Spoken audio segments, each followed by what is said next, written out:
जुले students, welcome back to the class. तो आज का टॉपिक है डेयरी फार्मिंग।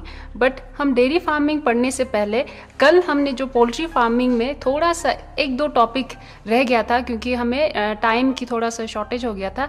तो इसीलिए दो इम्पॉर्टेंट पॉइंट्स है, टॉपिक भी नहीं है, पॉइंट्स है, वो रहता है, वो आज हम इस टॉपिक करने से पहले करेंगे। तो वो है पोल्ट्री में एक है पोल्ट्री डिजीज। पोल्ट्री डिजीजेस में एक इम्पॉर्टेंट डिजीज है जिसकी वजह से बहुत सारे चिकन्स जो है एक दूसरे में वो इन्फेक्शन बढ़ जाता है। तो इन डिजीज की वजह से क्या होता है, हमारा जो प्रोडक्टिविटी है वो बहुत ही कम हो जाता है। तो कई कबार हमें कलिंग भी करना होता है। तो कलिंग क्या होता है वो मैं बाद में आपको बताऊंगी। पहले हम देखते हैं पोल्ट्री डिजीजेस कौन कौन से होते हैं। पोल्ट्री डिजीजेस है में एक है रानीखेत डिजीज।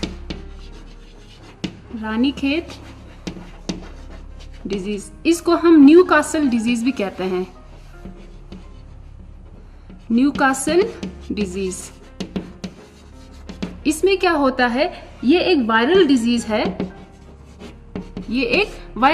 है। तो इस डिजीज में क्या होता है कि बर्ड्स में शॉर्टनेस ऑफ ब्रीथ हो जाता है। तो और ये एक इन्फेक्शियस डिजीज भी है। तो रानीखेत डिजीज एक पोल्ट्री फार्मिंग में बहुत ही डेंजरस बीमार है जो हमारी प्रोडक्टिविटी को बहुत कम कर सकता है।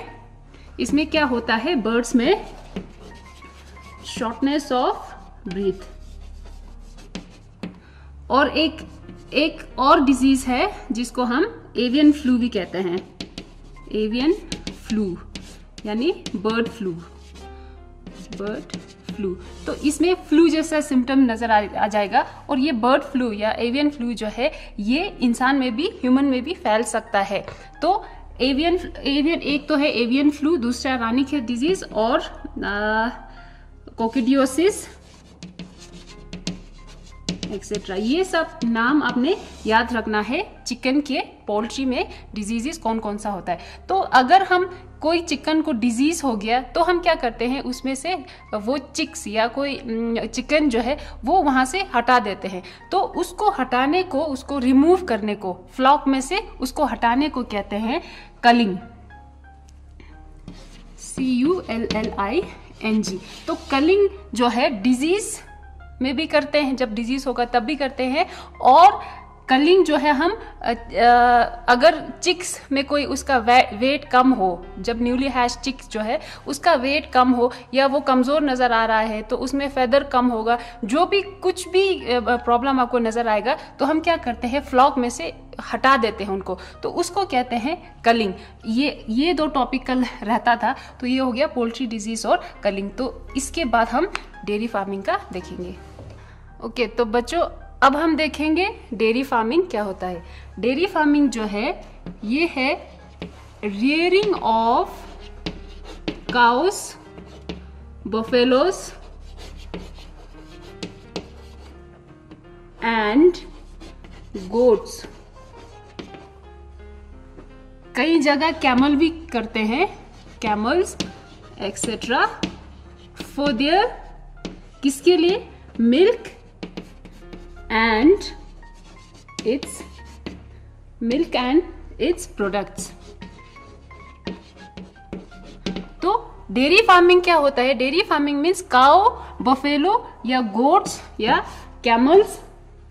और इटली में आजकल डोंकी का वो मिल्क भी है, वो भी फेमस हो रहा है आजकल। तो बट हम इंडिया में खासकर काउस और बफेलोस रेयर करते हैं। तो इनको रेयर करके, इनका जो रेयर किस लिए करते हैं, इनका जो मिल्क है और मिल्क का जो प्रोडक्ट्स है, बाकी प्रोडक्ट्स है, उनको हम पाने के लिए हम डेयरी फार्मिंग करते, उनको रेयर करते हैं। तो उसको हम कहते हैं डेयरी फार्मिंग। तो मिल्क प्रोडक्ट्स होते हैं जैसे कर्ड, चीज, बटर, क्रीम एक्सेट्रा। तो और भी इसके अलावा और भी बहुत सारे हम डेली यूज़ में करते हैं, जो मिल्क प्रोडक्ट्स है वो हम डेली यूज़ करते हैं। तो ये जो मिल्क प्रोडक्ट्स और मिल्क के लिए हम ये ऑर्गेनिज्म इन एनिमल्स को रेयर करते हैं, उसको कहते हैं हम डेयरी फार्मिंग। तो इंडिया में खासकर काउस और एंड बफेलोज का ज़्यादा यूज़ होता है डेयरी फार्मिंग में, खासकर काउस का।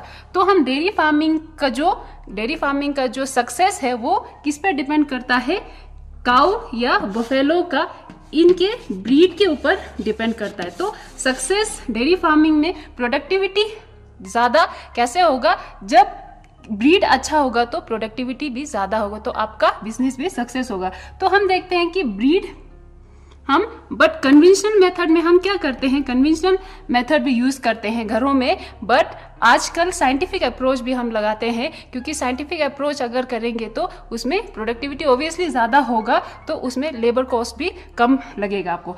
तो अब हम देखते हैं कि ब्रीड में क्या क्या होना चाहिए। एक तो वो डिजीज रेजिस्टेंट होना चाहिए,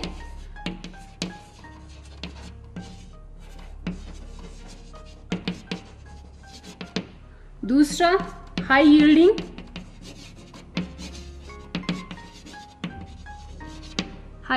होना चाहिए। ये दो मेन चीज है, ये हम ब्रीड में देखते हैं।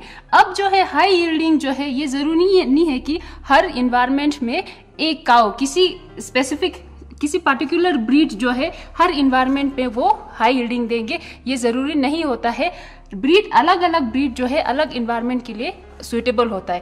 तो कोई ब्रीड होता है कि कोल्डर एरियाज में वो सुइटेबल होता है, वहाँ पे उनका जो मिल्क यील्डिंग है वो ज़्यादा होता है, और कई ब्रीड्स होते हैं वो वार्मर एरियाज में ज़्यादा उनका यील्डिंग होता है। तो हम देखते हैं कि ब्रीड कौन से ब्रीड होते हैं, फॉरेन ब्रीड्स होते हैं, कौन से इंडियन ब्रीड्स होते हैं, वो देखने से पहले हम देखेंगे कि अब डेयरी फार्मिंग में ज़रूरी क्या होता है कि एक तो हमने देखा कि ब्रीड देखा, तो ब्रीड हम देखने के बाद हम क्या करते हैं, अब इनके लिए हाउसिंग करते हैं।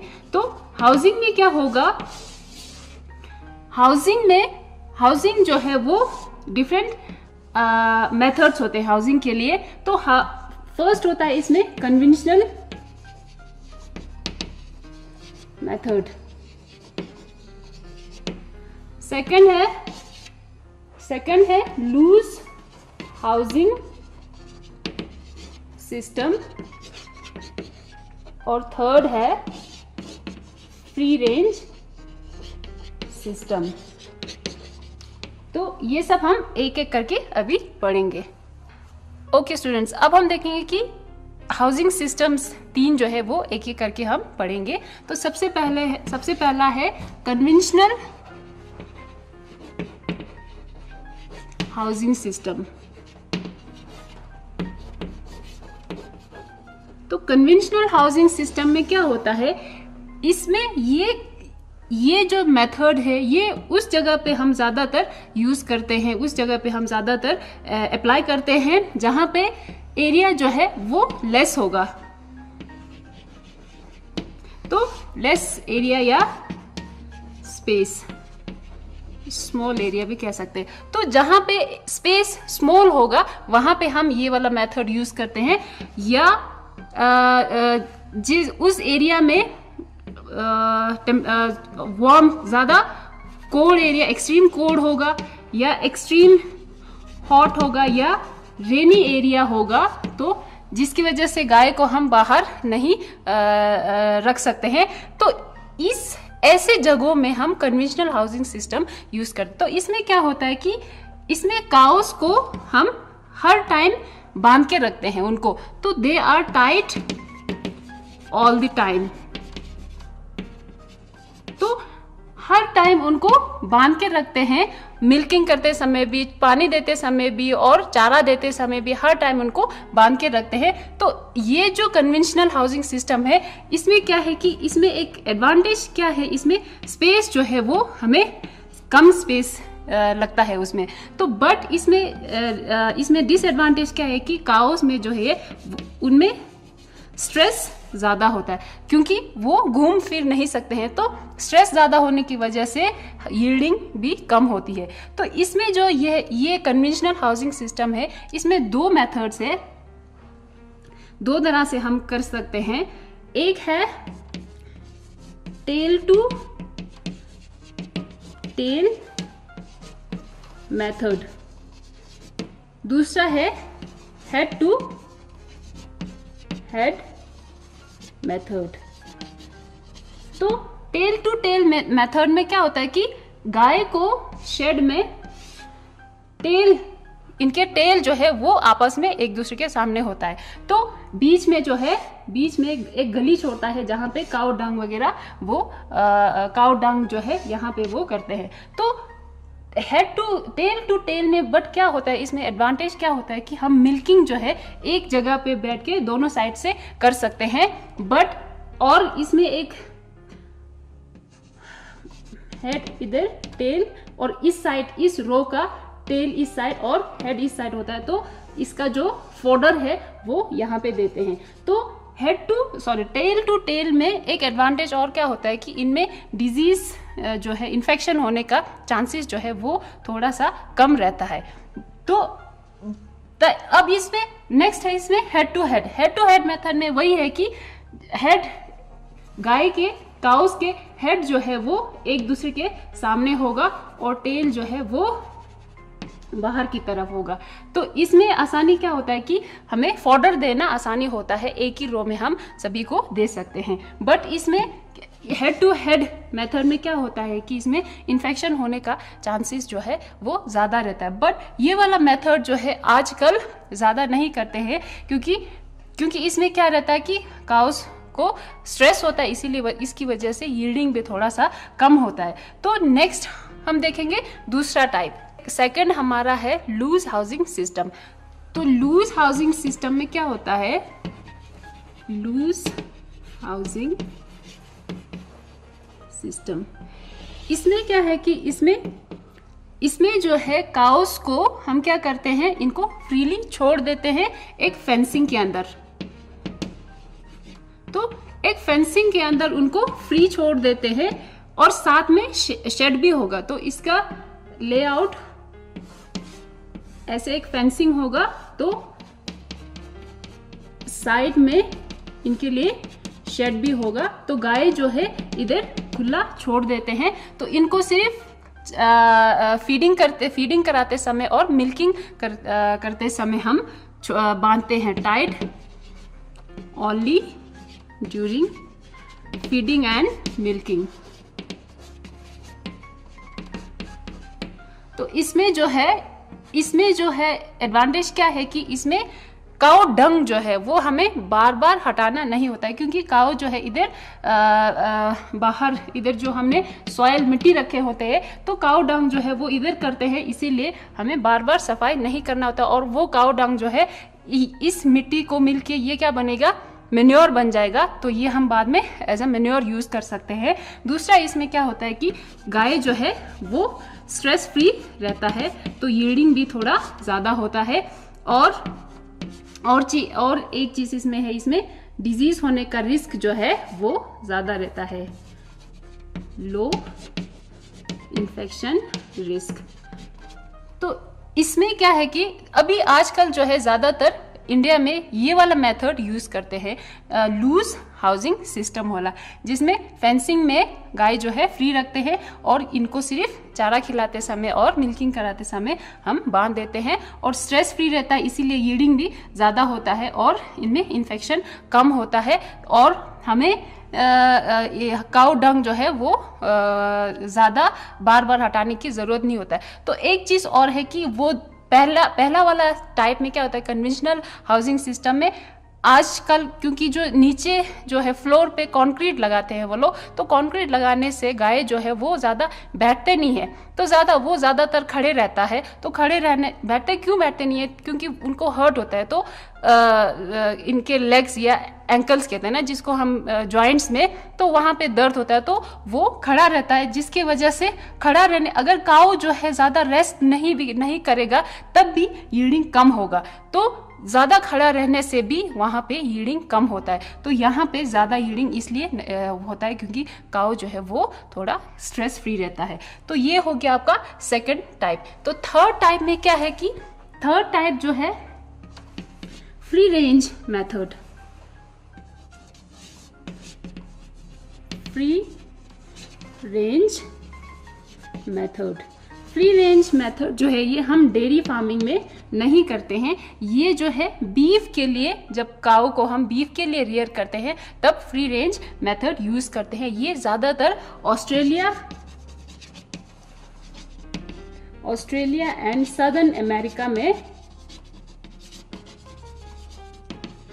ऑस्ट्रेलिया और सदर्न अमेरिका में बीफ के लिए जो काऊ रियर करते हैं उसके लिए ये वाला मेथड यूज करते हैं। बीफ मीन्स काऊ के जो मीट के लिए रेयर करते हैं, तो ये हम इसका नाम हो गया फ्री रेंज मेथड। ये हो गया हाउसिंग सिस्टम्स जो डेयरी फार्मिंग में हम यूज करते हैं। ओके स्टूडेंट्स, अब आप इन पिक्चर्स में देख लीजिए जो अभी मैंने आपको बताया कि 3 टाइप्स के हाउसिंग सिस्टम्स होते हैं। तो इसमें सबसे पहला है कन्वेंशनल हाउसिंग सिस्टम। तो कन्वेंशनल हाउसिंग सिस्टम में क्या है कि काउस को जो है वो उनको शेड में रखा होता है, तो शेड में रखे जाते हैं। तो शेड में कन्वेंशनल हाउसिंग सिस्टम में मैंने बताया कि 2 टाइप्स के होते हैं, एक होता है हेड टू हेड और दूसरा टेल टू टेल होता है। तो हेड टू हेड में आप पहले देख लीजिए, हेड टू हेड में क्या है कि गाय जो है उनके जो हेड है वो एक दूसरे के सामने होता है। जो रोज है, रोज के हेड्स होते हैं जिस तरफ, वो एक दूसरे के सामने होता है। तो आगे की तरफ इनके लिए वो चारा दिया हुआ है। और नेक्स्ट जो है सेकंड जो है आपको टेल टू टेल मेथड जो है वो आपको नजर आ रहा है। टेल टू टेल मेथड में क्या है कि बीच में एक गली छोड़ा गया है जहाँ पे वो काउ डंग करते हैं, जो हम बार बार सफाई करते हैं। तो टेल टू टेल मेथड जो है इसमें गाय के एक दूसरे के टेल जो है वो टेल साइड जो है वो एक दूसरे के सामने होता है। तो थर्ड वाला पिक्चर अब देख लीजिए, ये है loose housing system. Loose housing system में क्या है कि गाय जो है ये एक फेंसिंग में रखा गया है और इनके लिए शेड भी प्रोवाइड किया हुआ है। तो ये आप देख लीजिए, ये गाय आराम से बैठ भी सकते हैं। तो ये हो गया आपका लूज हाउसिंग सिस्टम, जो मोस्ट कॉमन मेथड जो है जो इंडिया में यूज करते हैं।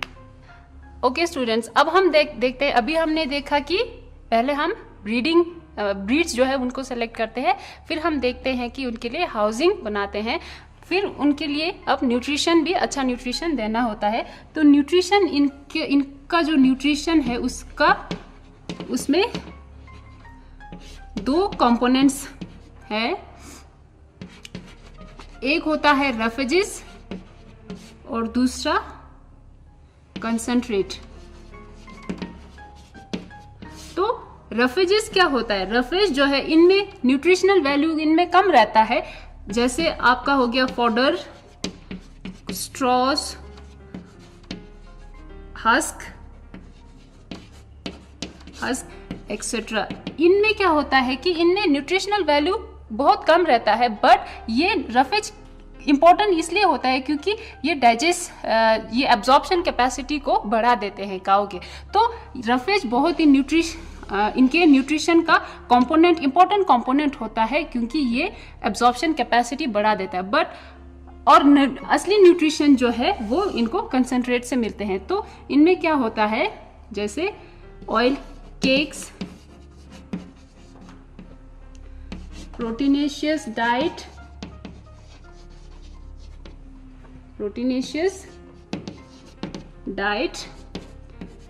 Vitamins, minerals etcetera.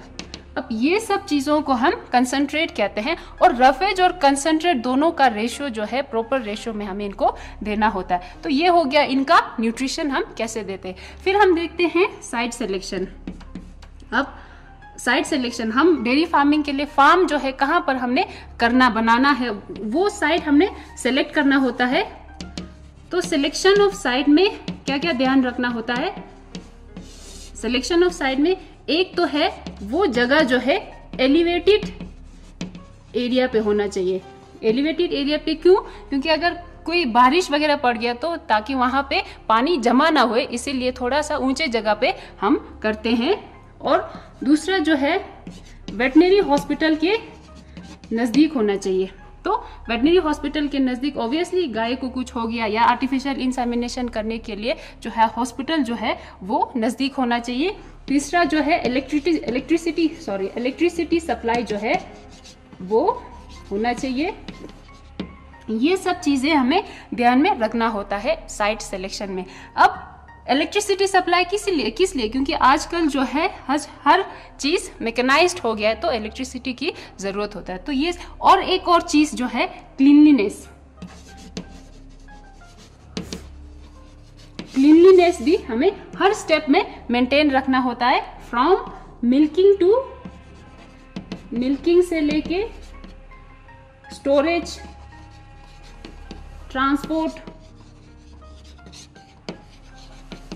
ट्रांसपोर्ट तक हर स्टेप में क्लीनलीनेस की ज़रूरत होता है, क्योंकि उसमें ताकि उसमें बैक्टीरिया या कोई इन्फेक्शियस पैथोजेंस नहीं ना जाए। बट आजकल क्लीनलीनेस के भी हमें ज़्यादा प्रॉब्लम नहीं है, क्योंकि हर चीज़ मैकेनाइज्ड है, तो इसीलिए मिल्किंग भी मशीन से करते हैं। स्टोरेज करते समय हम उससे पहले हम पास्चुराइजेशन करते हैं। तो पास्चुराइजेशन मीन्स क्या होता है? Pasteurisation means killing of pathogen होता है विद हीट से हम क्या करते हैं, पैथोजेंस को किल करते हैं और उन माइक्रोब्स को किल करते हैं जो ये मिल्क को स्पॉइल कर सकता है बाद में। तो हम स्टोर करने से पहले पास्चुराइजेशन करते हैं। तो इसीलिए आजकल वैसे भी जो मिल्क फैक्ट्रीज जो होते हैं, जो इंडस्ट्री में जो अभी क्योंकि ये डेयरी फार्मिंग जो है एक बड़ा इंडस्ट्री बन चुका है, तो जो उनमें मैकेनाइज्ड है, तो इसीलिए हर चीज़ जो है मशीन से करते हैं। तो क्लीनलीनेस भी वो लोग ध्यान में रखते हैं। ओके स्टूडेंट्स, अब हम देखते हैं कि ब्रीड्स जो है वो डेयरी फार्मिंग में हम कौन कौन से यूज़ करते हैं। तो मेन ब्रीड्स जो है, मेन 2 ब्रीड्स है। एक फॉरेन ब्रीड्स होता है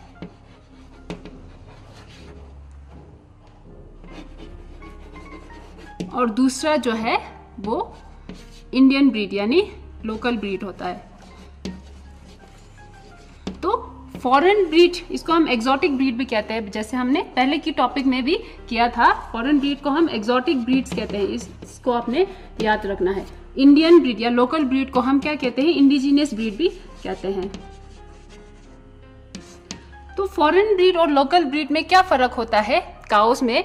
फॉरेन ब्रीड में जो हम्प होते हैं, हम्प मीन्स जो गाय के पीछे यहाँ पे जो पीछे कुछ एलिवेटेड कुछ प्रोट्रूडेड स्ट्रक्चर होता है, उसको कहते हैं हम्प।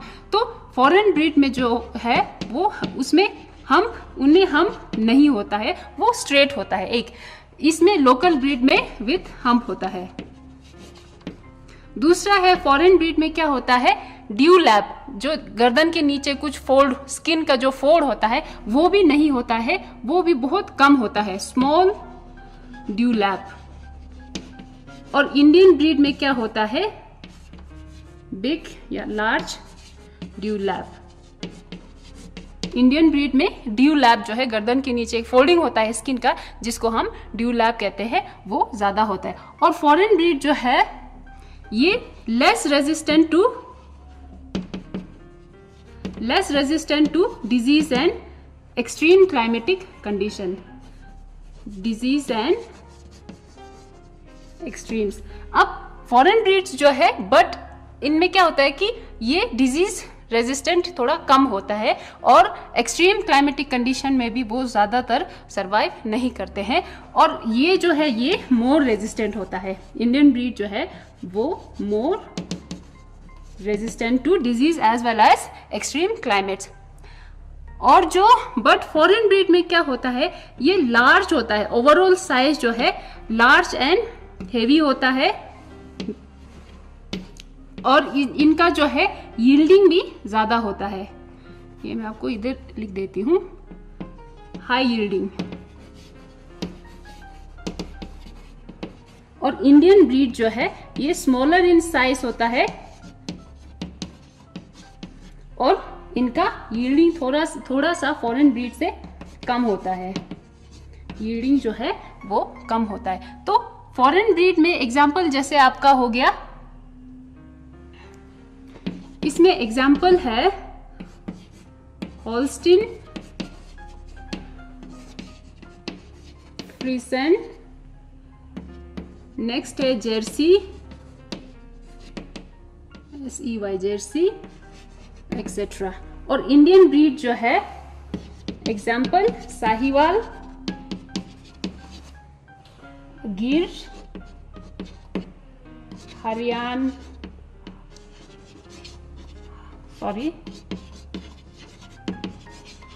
हरियाणवी एक्सेट्रा। तो ये इनका जो पिक्चर्स हम कल देखेंगे, क्योंकि आज टाइम की थोड़ा सा शॉर्टेज है।